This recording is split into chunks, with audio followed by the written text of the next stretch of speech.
What if we told you there's a brand that's not just a toy, but a universe? A universe that's been around for over 90 years, building the impossible, sparking the imagination of millions, and bringing creativity to life, one brick at a time. From jaw-dropping creations that seem too incredible to be built with tiny plastic pieces, to revolutionizing education and shaping the future, Lego isn't just for kids, it's for the dreamers, the creators, the builders. But did you know? Behind those iconic bricks and beloved themes, Lego's journey is filled with unexpected twists, groundbreaking innovations, and a legacy that's as legendary as the creations it inspires. In its early years, Lego wasn't even in the toy business. It was a company building houses and furniture, and when it first started, it was making wooden toys. But then, a fire completely destroyed their factory, burning most of their wooden toys to the ground. That disaster pushed Lego to embrace the world of plastic, forever changing the way we think about toys. Then, there's the collaborations that took Lego to the next level, partnerships with major franchises like Harry Potter, Marvel, and Star Wars. These alliances didn't just boost Lego's popularity, they transformed it into one of the world's most powerful brands. Ever wondered who was behind the creation of Lego, the toy company that would eventually become one of the largest and most beloved in the world? In this video, we'll dive into the fascinating story of Lego's founder and how his journey, filled with challenges, bold decisions, and groundbreaking innovations, led to the creation of a toy empire that has inspired generations. And ever wondered who owns Lego today? Stick around because what you're about to discover will completely change the way you see Lego forever. Our story began on April 7, 1891, in Omvra Mark, Filskov Parish, Denmark. Ole Kirk was the 10th of 13 children born to Jens Niels Christensen and Kirstine Christensen. Growing up in a large family during financially challenging times, Ole received only a basic education. However, from a young age, he developed a deep passion for woodworking while working as a farmhand starting at the age of 6. At 14, Ole's love for the craft led him to pursue an apprenticeship in carpentry under his older brother, Christian Bonde Christiansen. After honing his skills in Denmark, Ole's journey to perfect his craft took him beyond his homeland. In 1911, he traveled to Germany, where he worked as a carpenter for a year, and then to Norway, where he spent the next few years, 1912 to 1914, continuing his work in the trade. It was in Norway that Ole met Kirstine Sorensen, the daughter of a Norwegian cheesemaker.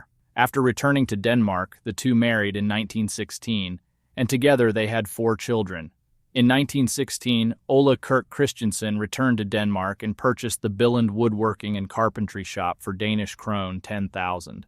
The Billund Woodworking and Carpentry Shop initially focused on building houses during the summer and producing furniture in the winter. However, the onset of the Great Economic Depression soon began to cast a shadow over Ole's business. The economic downturn dramatically reduced the demand for non-essential goods, including the wooden furniture and household products that his company primarily produced. This hit hardest in rural Denmark, where many of Ole's customers, primarily farmers, were struggling financially. As a result, Ole's business faced significant financial hardship. The declining demand led to difficult decisions, including laying off staff and, at times, running with a skeleton crew.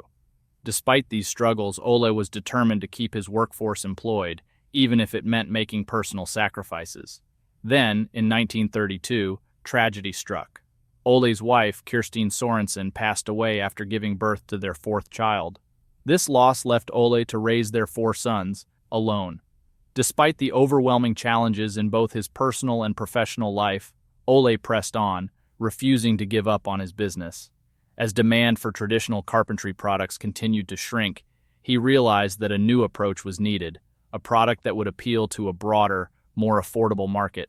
Ole soon noticed something unusual in his community. Children were often playing with small, handmade wooden toys. This observation sparked an idea that would change the course of his business. What if he could create miniature versions of the furniture he had been making? What if he could use his woodworking skills to craft simple, small toys? So Ole began producing wooden animals, pull-along toys, and simple cars. He started selling them alongside his regular carpentry products, and to his surprise, they sold well. Unlike his furniture, these toys were affordable, making them accessible to most families, even during the tough economic times of the Great Depression. They quickly became a hit. Ole's expertise in carpentry meant he could design sturdy toys that could withstand the rough and tumble of children at play. His focus was on creating functional, safe, and long-lasting toys, something that parents could trust. Over time, Ole's small toy-making venture grew, becoming the primary focus of his business. He shifted away from furniture and devoted his operation to manufacturing toys, a move that proved both timely and wise. With families looking for affordable entertainment for their children, Ole was now able to meet their needs more effectively. By 1934, Ole had expanded his toy range to include cars, airplanes, yo-yos, and even household items like ladders, ironing boards, and Christmas tree stands. It was also during this time that Ole officially named his company Lego, a combination of two Danish words, leg godt, meaning play well. There's an interesting story about this naming process. Ole held a competition among his employees, offering a bottle of homemade wine as a prize. The winning suggestion was Lego. This name not only marked the company's new direction, but also symbolized Ole's commitment to creating products that encouraged creative play for children. The goal behind Lego toys wasn't just to entertain.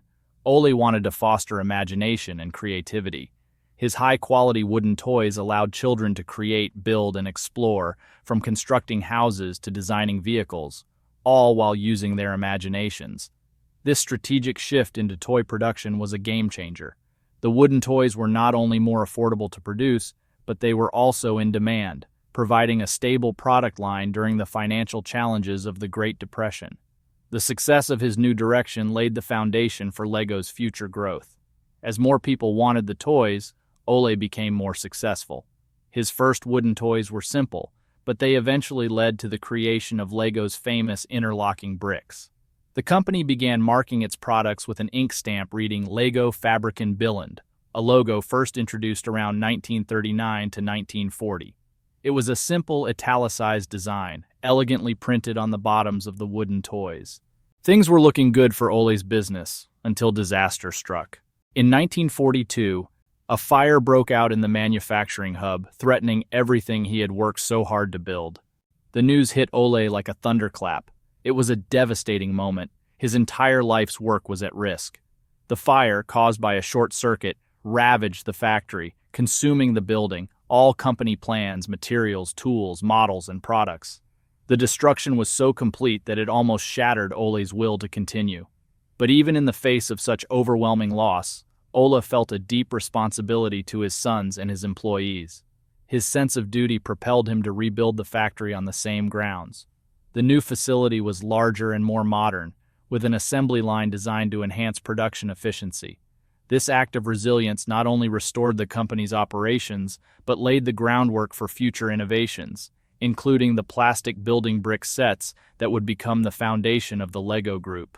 As the world recovered from the devastation of World War II, Ole faced another set of challenges. The global conflict had disrupted supply chains, making traditional wooden toy production increasingly unviable.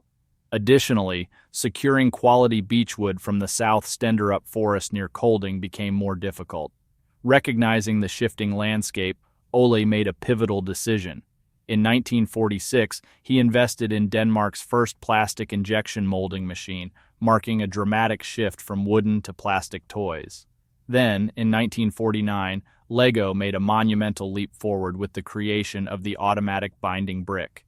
This was a key turning point in the history of Lego. The concept for this new toy came from British toymaker Hilary Fisher Page, whose company Kittycraft had developed similar self-locking building bricks in the late 1940s. During this time, Ole's son, Godfred Kirk Christensen, was slowly starting to get involved in his father's business. Remember this name because this man is going to be very important later on in the story. Ole and his son Godfred saw Kittycraft's bricks at a plastic molding machine demonstration in Copenhagen, the capital of Denmark. They liked the idea, but thought it could be better. So they worked with a tool shop in Copenhagen to make changes. They made the corners less round, changed the size from inches to centimeters, and adjusted the bumps on top of the bricks to help them fit together better. These small but important changes led to the creation of the automatic binding brick, which was the first version of the Lego brick we recognize today. The automatic binding brick, which clicks together, gave kids a new way to play and build in endless creative ways. The automatic binding brick started a new time for Lego. It solved problems that older building toys had and helped create the well-known Lego systems that would later inspire many kids to build their creativity using Lego brick. At first, Ole's sons were not sure about using plastic because they liked the wooden toys they grew up with. They were worried that plastic might not be as strong as wood, but after World War II, the toy market grew a lot, mostly because of plastic toys. Over time, the Lego group started making all their toys from plastic and stopped making wooden ones. This change helped them solve problems with not having enough materials and helped them grow big in the toy industry. The 1950s brought big changes for the company, especially with Gottfried Kirk Christensen in charge. He saw that Lego needed to grow beyond Denmark and reach other countries. In the 1950s, Lego started focusing on nearby countries like Norway, Sweden, and Iceland. Instead of sending the same Lego sets to every country, Lego understood that each country had its own culture, language, and needs, so they worked with local businesses to make their products fit each market. In Norway, Lego collaborated with a local distributor who knew exactly which toys would resonate with Norwegian families. In Sweden, they modified some designs to reflect local buildings, landscapes, and cultural themes. Even in Iceland, Lego made sure to offer instructions and packaging in Icelandic, making their products feel more personal and connected to local customers. This strategy helped Lego build trust and relevance in these countries, ensuring that their toys felt familiar and appealing. Beyond Europe, Lego turned its sights to North America and Asia as key growth regions. In the United States, Lego successfully established a strong presence, adapting its marketing strategies to appeal to American audiences. This global expansion allowed Lego to become a household name. In 1955, Lego introduced the Lego System in Play, a new idea that changed how toys worked. This system made sure that all Lego sets could fit together, letting kids use their imagination to build endless creations since every piece could connect with the others. It was a whole new way of thinking about play. A key part of this system was the Town Plan series, introduced in 1955. This series let children build a small town, showing how important cars and roads are in everyday life. One of the sets, Town Plan Number 1, came with a base plate printed with streets, and kids could place Lego buildings and cars on it to create their own tiny town. To make the town plan even more fun, Lego added extra pieces like street signs, small plastic cars and trucks, and even tiny police officers to direct traffic. This made playtime more exciting and also taught kids about how towns and traffic systems work. With these Lego bricks, the possibilities were endless. Children could create almost anything using their creativity and imagination. By joining the small Lego bricks, creative people can make almost anything. By creating a new system where all sets could work together to build a town, Lego started the interconnected big Lego world we know today. This clever idea made playing with Lego more fun and also helped kids and adults be more creative and improve problem-solving skills. In 1958, a major turning point for Lego happened, thanks to Gottfried Kirk Christensen, the son of Lego's founder, Ole Kirk Christensen. The design of Lego bricks was about to change in a big way. The problem with the current bricks was that they didn't stick together very well. Gottfried saw this problem and decided to fix it. He met with his brother Carl Georg and Axel Thompson, who ran the German sales office, to come up with solutions. During their meeting, Gottfried drew new ideas and eventually came up with the idea of adding small tubes inside the bricks to make them grip and stay together better. Gottfried then asked Ove Nielsen, who ran the Lego molding shop, to make test versions of the new design.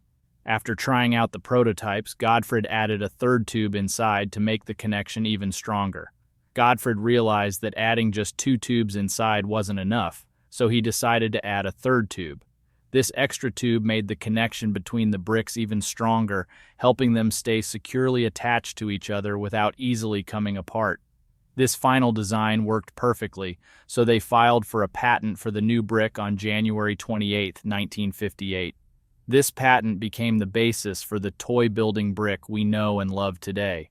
This improvement was very important for LEGO, as it created a strong and flexible brick system that has inspired generations of builders all over the world. It allowed both kids and adults to show their creativity through building and play. Everything was going well, but then a moment of sadness came. In 1958, at the age of 66, Ole Kirk Christiansen sadly passed away from a heart attack, leaving behind not just the company he had built, but a legacy that would shape the future of play and creativity. The responsibility of carrying on this vision fell to his son, Gottfried Kirk Christiansen, who now had to honor his father's work and continue growing the LEGO empire. As time went on, LEGO kept innovating. In 1966, they introduced a big new development in construction toys, the first motorized train system. This was a huge improvement from the old push-along trains toys, adding more excitement and interactivity to playtime. The motorized trains were powered by a 4.5-volt battery inside the engine, so they could move on their own without needing to be pushed. The tracks were made of blue plastic rails, with white 2x8 plates acting as ties. The 111 starter train set was one of the first LEGO sets to feature the new motorized train system. This set was important because it introduced LEGO toy trains that could move on their own using a motor. The new train system made play more realistic and exciting, showing LEGO's commitment to adding new technologies and listening to what their builders wanted. In 1968, LEGO opened the very first Legoland park in Billund, Denmark, right next to the original LEGO factory. The idea for this exciting attraction came from Gottfried Kirk Christiansen, who imagined a fun, interactive place where visitors could explore LEGO products and have a great experience. In 1979, Gottfried Kirk Christiansen, the son of LEGO's founder Ole Kirk Christiansen, passed the leadership of the company to his son, Kjeld Kirk Christiansen. This made Kjeld the third-generation owner of LEGO. As the grandson of the founder, Kjeld took on the role of CEO and president of the LEGO Group. Remember his name, Kjeld Kirk Christiansen, because he plays a very important role in the story of LEGO's future. Kjeld's goal for LEGO was clear: to make the brand a global leader in creative play. With his leadership, LEGO worked on expanding its reach, bringing popular products to new markets all over the world. LEGO recognized the importance of connecting with local cultures, so they adapted their products to fit regional interests and traditions. For example, in Japan, they made special sets featuring traditional Japanese buildings and folklore characters like famous temples, castles, and gardens. These sets were popular with Japanese customers because they reflected the country's rich history and landmarks. To handle its growing global presence, LEGO set up regional offices in important areas like North America, Asia, and Australia. These offices were responsible for marketing, distribution, and customer relations, allowing local teams to quickly respond to market needs and stay updated on current trends. As LEGO expanded, it introduced exciting new themes that sparked children's imaginations worldwide. In 1978, they launched the space-themed toys, which included sets with astronauts, aliens, robots, and spacecraft, allowing for new creative play beyond the usual themes. That same year, they also introduced the LEGO Castle theme, featuring knights, castles, and medieval characters, adding even more storytelling possibilities. However, despite its many successes, a challenging period was on the horizon. While Kjeld Kirk Christiansen's leadership drove fast growth and success, this rapid expansion also created challenges, especially in the late 1990s. The company was about to face a difficult period that would test its ability to bounce back. In the 1990s, the toy market started to slow down, and LEGO's rapid move into many new products began to weaken its core brand identity. To make things worse, the patent for LEGO's famous plastic brick expired early in the decade, allowing competitors to make similar products and reducing LEGO's unique advantage. At the same time, the rise of digital games grabbed children's attention, pulling them away from traditional toys. These issues, along with internal problems, led LEGO into financial trouble, and in 1998, the company reported its first-ever loss. To tackle the crisis, the Kirk Christiansen family brought in Poul Plowman, an outsider, as the company's finance director. However, the financial problems continued. By 2004, LEGO was facing a serious crisis. Overexpansion, a slow toy market, and operational inefficiencies created big challenges. As a result, Jørgen Vig Knudstorp was appointed CEO, becoming the first outsider to lead the company. Knudstorp quickly made major changes to turn things around. He focused on simplifying LEGO's product line and returning to the company's core values, which helped strengthen the brand. By cutting down on products, reducing costs, and securing successful licensing deals, Knudstorp helped LEGO get through a tough time and eventually improved the company's situation. In July 2005, LEGO made a major decision to sell its theme parks business to Merlin Entertainments for around £250 million. This helped relieve financial pressure and allowed LEGO to focus on its core products. At the same time, the company started working more closely with its dedicated fans, involving them in creating new products. This collaboration led to new ideas and helped bring fresh excitement to LEGO. Thanks to this smart decisions, LEGO turned a $300 million loss in 2003 into profits by 2005. Although Kjeld Kirk Christiansen stepped down as CEO, he stayed on as an active board member, keeping the family's influence in the company. Despite tough times, LEGO stayed focused on growing its business. While dealing with financial challenges, the company continued working behind the scenes to expand and improve the business. In the 2000s, LEGO boosted its brand by teaming up with popular entertainment franchises like Star Wars, Harry Potter, and Marvel Comics. These partnerships brought fresh excitement to the company, attracting new fans and keeping longtime supporters engaged with fun-themed LEGO sets.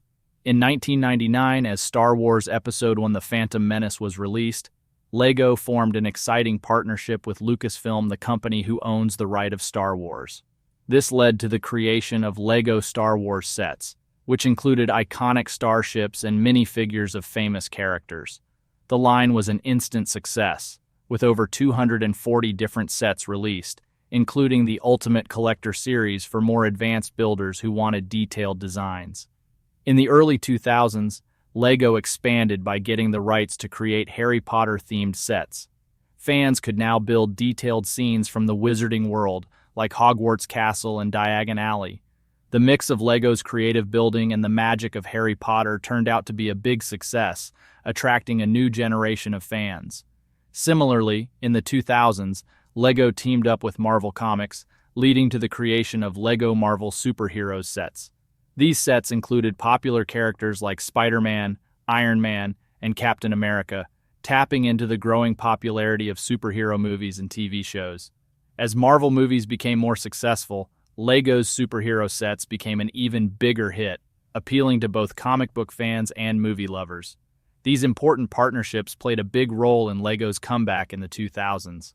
By teaming up with popular entertainment franchises, LEGO reached new groups of fans, refreshed its product lines, and inspired a new generation of builders. This strategy brought exciting new sets to the market and helped the company bounce back financially, strengthening LEGO's position as a leading force in the toy industry. In 2014, the LEGO Movie was released and quickly became a huge success. The movie got great reviews for its creative animation, humor, and engaging story. The LEGO Movie was a huge hit at the box office, earning over $470 million worldwide. The success of the LEGO Movie led to more films like the LEGO Movie 2, the second part in 2019, making LEGO an even bigger part of popular culture. Despite its huge success, LEGO is still a privately owned company, with the Kirk Christiansen family holding 75% of the shares. On May 1, 2023, Kjeld Kirk Christiansen passed ownership and leadership of Kirkby to his son Thomas, marking the transition to the fourth generation of family leadership. The company has factories in countries like Denmark, Hungary, Mexico, and China, which help it meet global demand quickly and efficiently. These strategically located factories make sure LEGO products are available on time all over the world, while also supporting the company's focus on sustainability and innovation. But LEGO's influence doesn't end in the business world. It has also made an indelible mark on global culture. LEGO has had a big impact on education, especially in promoting STEM, science, technology, engineering, and mathematics learning, through its division called LEGO Education. Founded in 1980, LEGO Education creates products and resources that help students learn by doing hands-on activities in classrooms worldwide. Their educational kits and digital tools are designed to match school curriculums, helping students develop creativity, problem-solving skills, and a strong understanding of STEM concepts. LEGO's lasting popularity is clear through its large global fan base, especially the adult fans of LEGO, AFOL community, and the huge success of LEGO-related content on platforms like YouTube. The term adult fan of LEGO, AFOL, first appeared in 1995, showing that many adults still loved LEGO well after childhood. The AFOL community has been featured in media outlets like the San Francisco Chronicle, highlighting the creativity and passion of adult LEGO fans. LEGO-related content on YouTube has gained millions of views, showing just how popular the brand is. Many AFOLs and fans upload their own LEGO content, such as stop-motion animations, reviews, and custom builds, adding to the lively and diverse online LEGO community. So that's a wrap for this video. Hope you enjoyed it and got a deeper look into the world of LEGO. See you again in the next amazing video.